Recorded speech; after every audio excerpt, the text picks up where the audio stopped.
Okay, today we are going to discuss the different uh, terminologies which we use in organic chemistry, or in other words, we are going to see what is the homolytic fission, hydrolytic fission, what are the electrophile, what is the nucleophile, what is the free radical, right? And what are the carbocations, what are their primary, secondary, tertiary natures. So it's a kind of some basics which are involved in the organic chemistry. Okay. And they are going to help us as we progress during the course. Before I start, look at this. If I ask you that there is a bond between two chlorine atoms like this, and this bond breaks. Before this organic chemistry, we used to call them, okay, the bond breaks, right, between two chlorine atoms, the covalent bond here, the formed between two atoms of chlorine. But now we don't, in organic chemistry, if the bond breaks here and both these chlorines get away, right?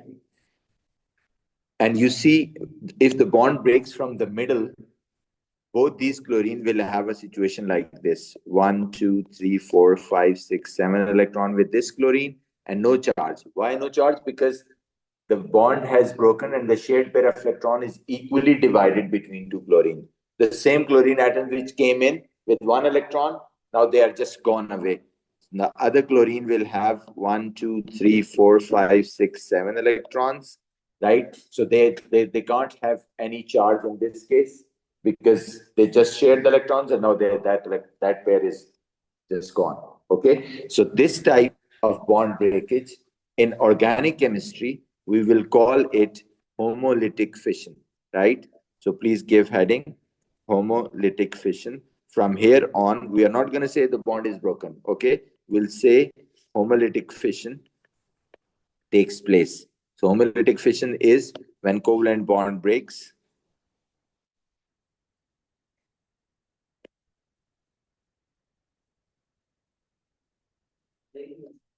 and shared pair of electron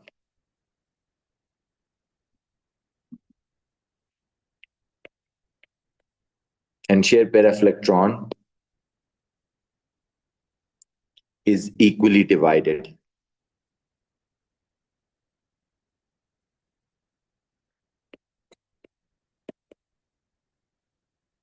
between two atoms.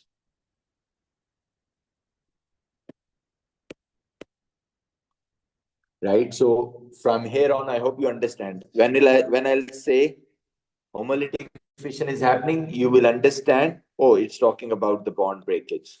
So the bond breaks between two atoms and the shared pair of electron equally divided between two atoms. And this is known as homolytic fission. Okay? And when this homolytic fission takes place, now notice the product that is formed, the Cl. No charge, no electron, the extra electron has been part of this Cl. It has lost. So has in its valence shell. And once we have in organic chemistry, once we have this kind of situation, we are situation means that an atom containing odd number of electrons in its valence shell, we call it free radical, and we are going to represent it with a dot on the top of its head. Okay, so that odd number could be anything like 3, 5, or 7. Similarly, whenever an atom in the organic chemistry would have odd number of electrons in its outer shell, we will call it a free radical. And why we call it free radical and put a dot on its top? Because you can see clearly there are three pairs, but there's a one unpaired or single electron. Because of that, we call it free radical, and that is the one which we show on the top of its head, right? So second definition, you can write what is free radical. In organic, whenever an atom or a species containing odd number of electrons in its outermost shell, we will call it free radical. An atom or even a species containing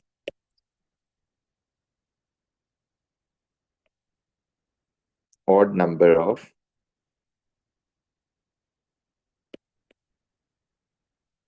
electrons in its outer shell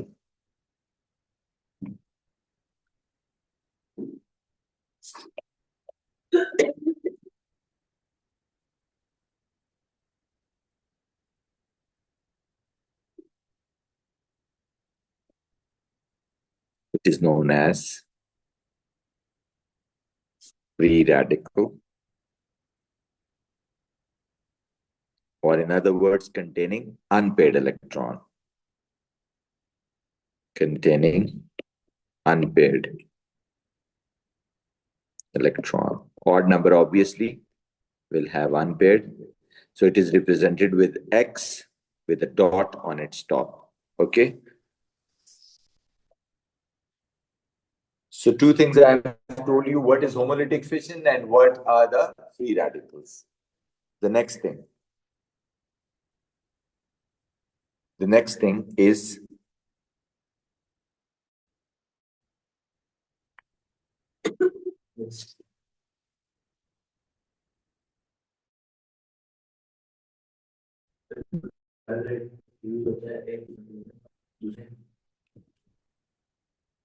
next. Look at this. If there is a bond between, look, H and Cl,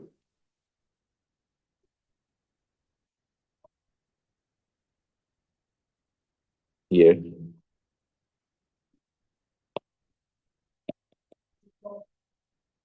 Now we know why I have drawn these two electrons close to the chlorine, because we learned in the bonding that the chlorine is more electronegative, more powerful than hydrogen.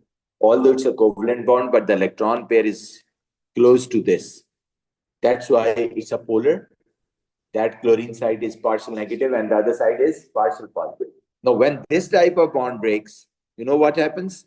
When this type of bond breaks, it breaks from here. The shared pair of electron goes with one of the bonded atom. Obviously, the one which is more powerful, the more electronegative, because the pair is already close to that. So it takes away with it. So hydrogen becomes what? H positive, because it has lost its electron. No? The pair gone with the chlorine, so one electron kiska tha? One electron belonged to the hydrogen. And this side gets what? This gets what? Negative charge. Because chlorine 7 electron and 1 electron from hydrogen got a negative charge.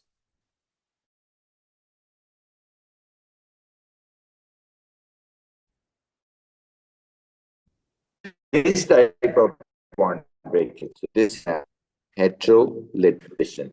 From here on, if the covalent bond breaks,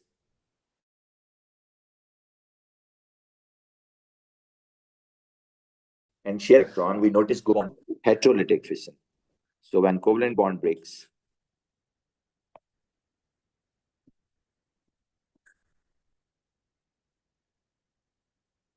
and shared pair of electron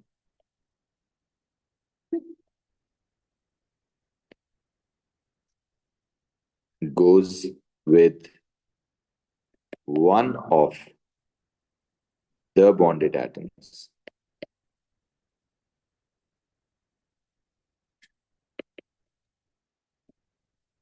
it is known as heterolytic fission.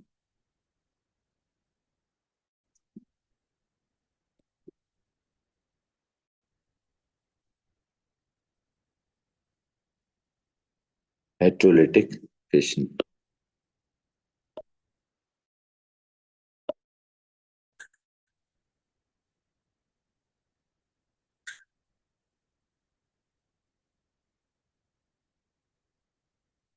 Now, if you focus on this, from here on, when I'll say heterolytic fission takes place, you will understand that the covalent bond has been broken and the shared pair of electron has gone with one of the bonded atoms, the one which is more electronegative. Now, if you look at this, the products that are formed, this Cl negative. Without organic, we used to call it negative ion or anion. And this, the positive, we used to call it cation or positive ion. But now again, here the names are different. The negative ion, we call it nucleophile. And the positive ion that is formed here, we call it in the organic chemistry electrophile. Precisely, they are a bit different. I'll tell you in a while, but in general, you can keep in mind in organic chemistry, the positive ion would be called as electrophile, and the negative ion, which we call it cation and anion, they would be called now electrophile and nucleophile. Okay, so please give heading for electrophile.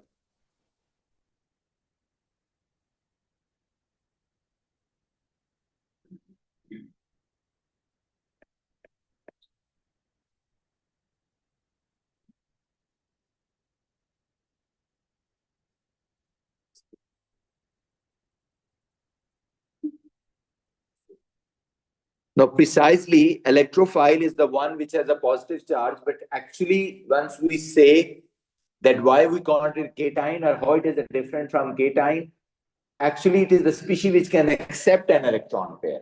So it could be positive, 99% it's a positive, but there's a 1% which it's not positive, but still can accept a lone pair of electron.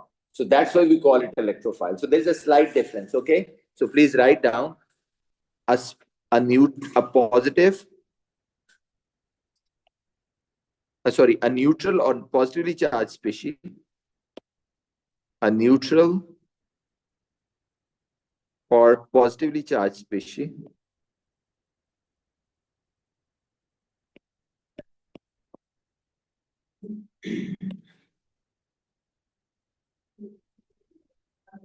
which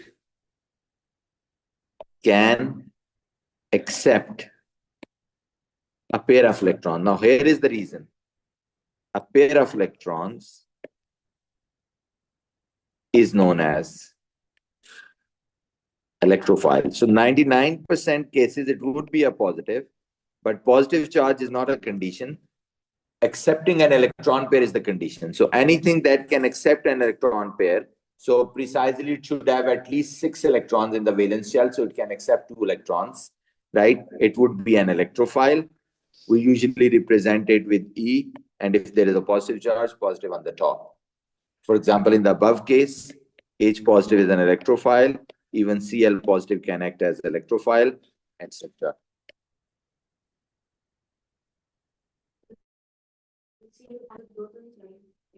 Positive, if it's a positive now, so it would have been like Cl, you know what is the Cl?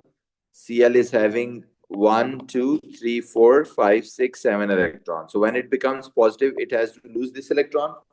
So how many left now if it has lost this electron? 6 now. So it can accept a pair. So it can act as electrophile. Okay. Similarly, you write nucleophile.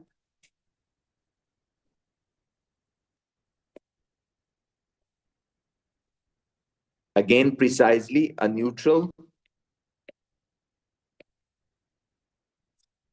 or negatively charged. Again, it's going to be a negatively charged in 99% cases, but there are few cases in which it's not a negatively charged, but the condition is which can donate an electron pair. A negatively charged species which can donate a pair of electron. Or in other words, containing lone pair of electron, an extra pair of electron.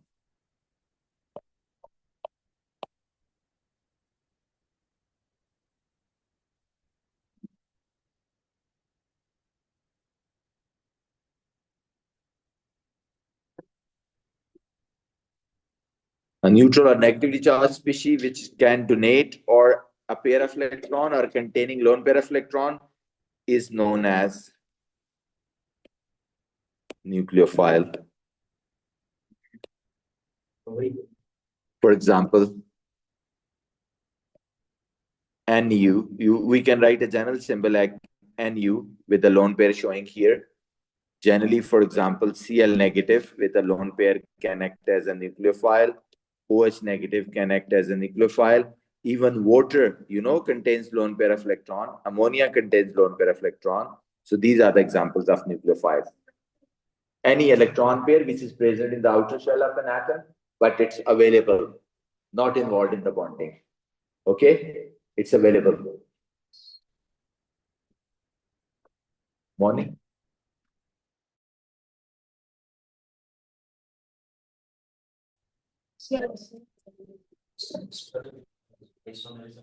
Uh,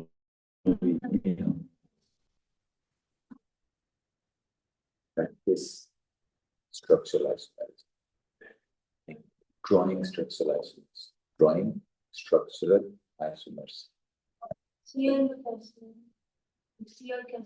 Cl, look, this is, you see, it has 8 electrons when the bond broken by heterolytic fission, 8 electrons. This is the pair, this is the pair, this is the pair, this is the pair, so containing 8 electrons, and all 4 are free. All 4 are lone pair. Even 1 it has, so it could be a nucleophile. But here you can see there are 4 electron pairs. Okay? Cl positive also? No, Cl positive is electrophile. Okay? So now what I told you, that what is electrophile, what is nucleophile, what is a free radical. Then I told you there are 2 types of bond breakage. One is heterolytic fission, one is homolytic fission, right? सिर्फ मैं सोई नहीं थी, मैं literally सोई नहीं थी और मैं बताकर उठाया कि तुम लेट की क्लास के लिए. Okay, so the next is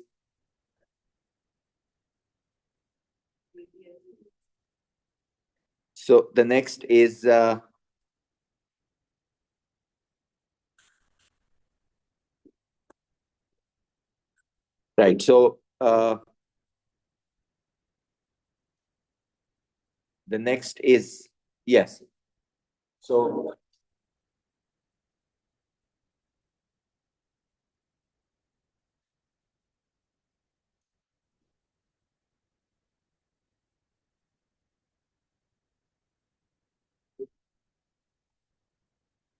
you'll search herself. Summer 2512.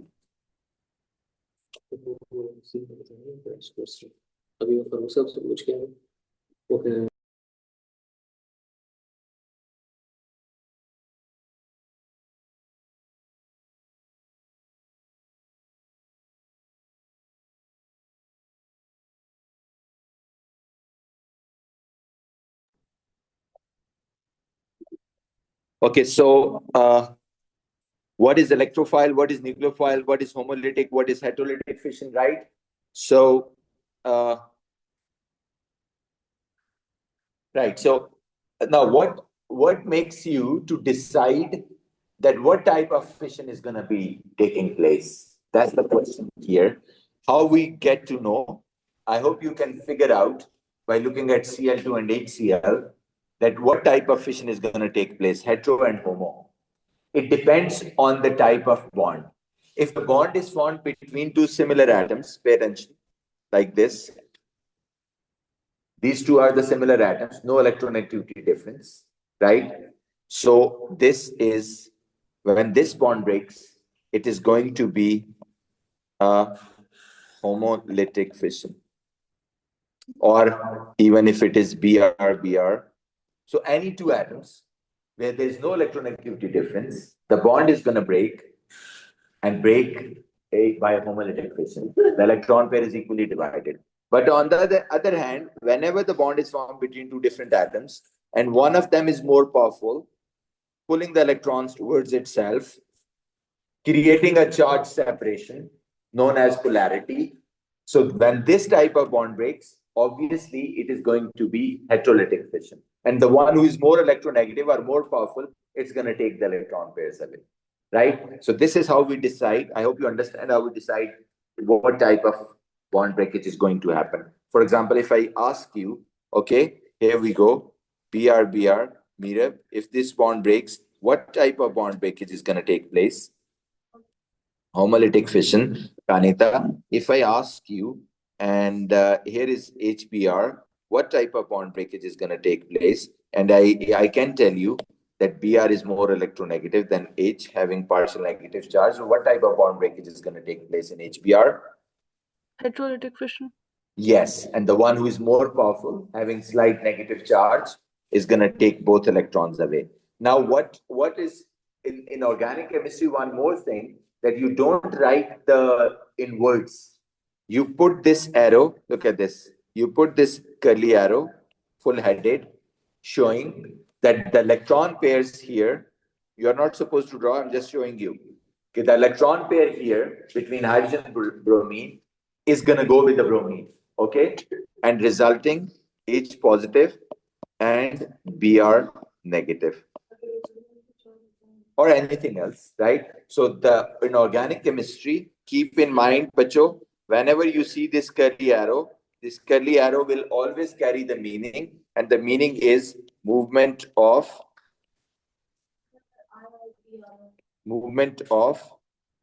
an electron pair. Okay, so the movement of an electron pair, whatever it is, the more electronegative is going to take the pair away. So it would be an electrolytic fission, right? So that's what you will be given in this case. In the bonding, we learned that the electronegativity as you go down decreases. So anyone who is up in I and Br is up. So Br is going to be the more electronegative. Okay, but over there, so I hope you understand from here on, whenever I put this curly arrow would have a meaning, and that meaning that the electron pair movement is shown. On the other hand, if you look at the Br, look at this. This is homolytic fission. So you see, I'm going to put the half-headed in each direction, which tells me that this bond breaks by homolytic fission, and each electron now goes to the each atom, equal distribution, right? So keep in mind, from here on, the curly arrow, half-headed, mean showing the movement of one electron. One electron only. So we will not use these arrows randomly, and we will not use these, and we will not write in words that this is electron pair goes in which direction. From here on, we'll only show these arrows to show the movement of electrons or the electron pairs. Now, if I ask you again, this is a bond.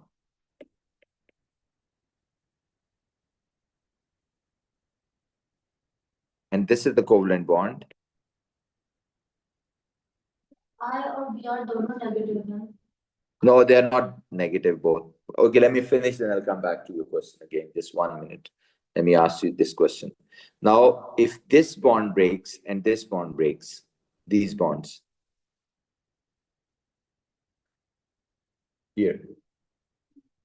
If I tell you carbon hydrogen for your information, if I tell you the carbon hydrogen are two different atoms, but they are considered same because their electronegativity difference is very, very less. They don't have much electronegativity difference. So can you tell me what happens? So carbon hydrogens, no electronegativity difference. They are considered same electronegativity. If electronegativity difference nahi hai, Kanita, so what type of bond breakage is going to happen? Homolytic fission. Yes, over here, it will be a homolytic fission.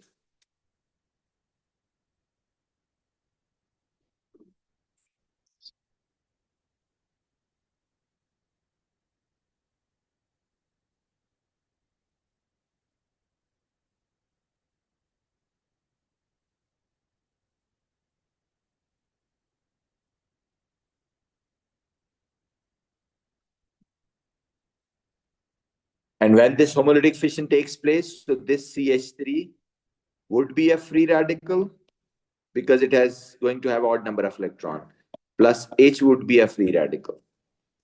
Similarly, what about this meetup?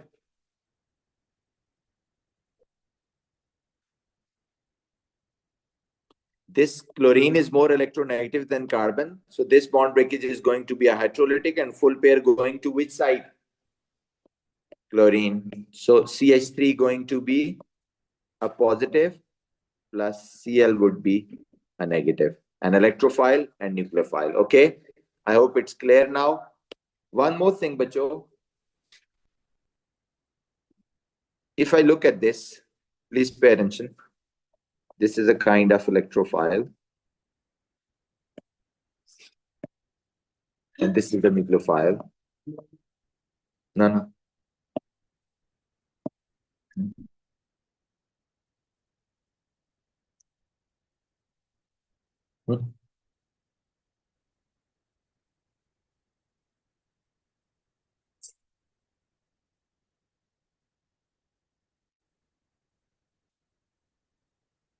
Look at this. One more thing. Please pay attention. This is the next thing. Homolytic, heterolytic is done. The next thing, the next concept is here. Now look at this. Please. Look at this, bacho. One more thing, when a carbon gets a positive charge, like this, when a carbon gets a positive charge, we also call it carbocation. Carbo mean carbon and cation mean positive, right? We also call it carbocation. When carbon gets a positive charge, we call it carbocation.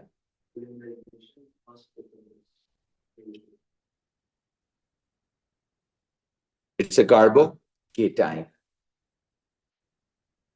And one more thing, when this carbocation this is carbocation. This is the carbon which I highlighted. I'm calling it carbocation. When it has 3 alkyl groups, this is precisely known as tertiary carbocation. We learned this in alkanes and alcohols previously, or 3-degree carbocation. And if we have a carbon with a positive charge and it has 2 alkyl groups but 1 hydrogen, so we call it 2-degree, mean secondary carbocation. I'm just telling you that if a carbon has a positive charge, it's a carbocation from here on. And if the carbocation has 2 carbon directly attached, it's a secondary carbocation. If it has 3 carbon attached, it's a tertiary carbocation. And if it has, yes, hydrogen se bhi yaad rakh sakte hain. You can use the hydrogens to remember. If there is no hydrogen tertiary, if there is 1 hydrogen secondary, if there are 2 hydrogens primary. Okay, so you can use anything, any reference. So this is primary carbocation.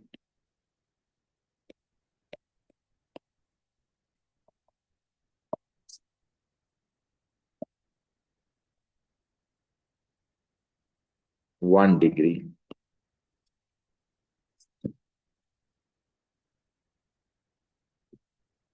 Okay, from here on, the carbon with a positive charge would be called as carbocation, and there is 1 positive, mean 1 alkyl primary, 2 alkyl secondary, and 3 alkyls tertiary.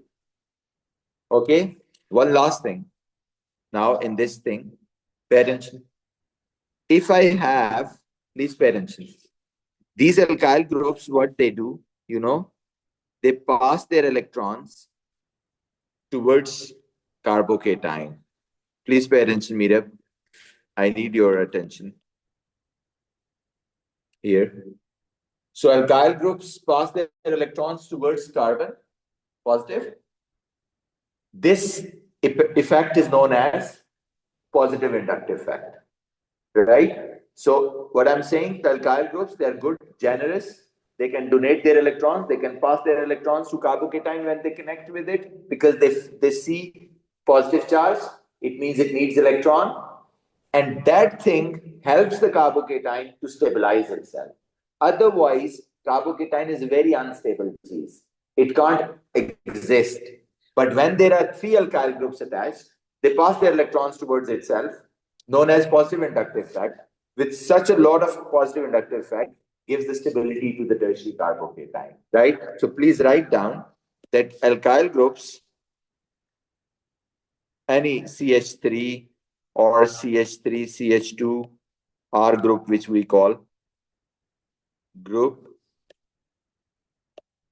attached with carbocation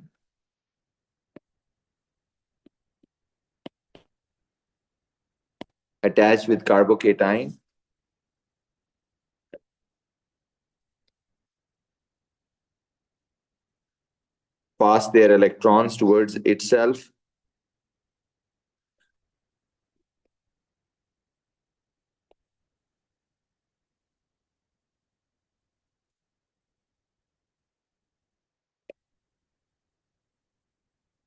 known as positive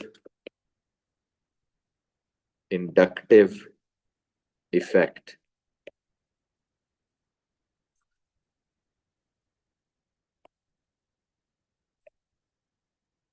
This gives stability to electron carbon की तरफ push कर देगा, positive की तरफ. This gives stability to carbocation. Hence, tertiary carbocations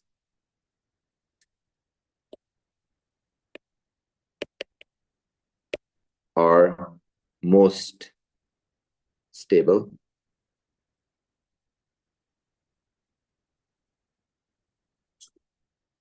as tertiary carbocations are most stable as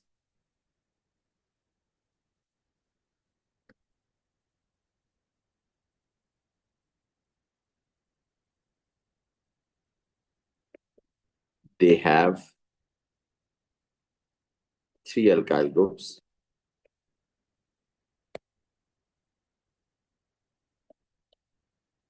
pass towards them, attached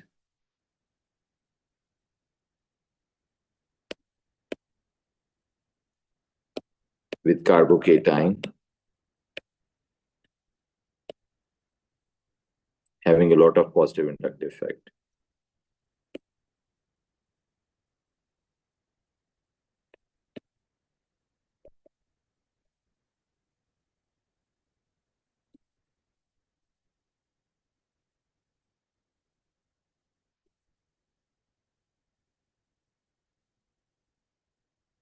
Primary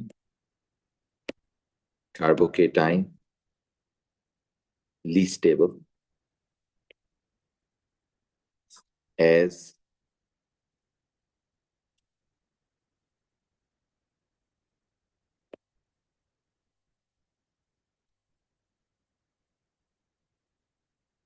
they have only one alkyl group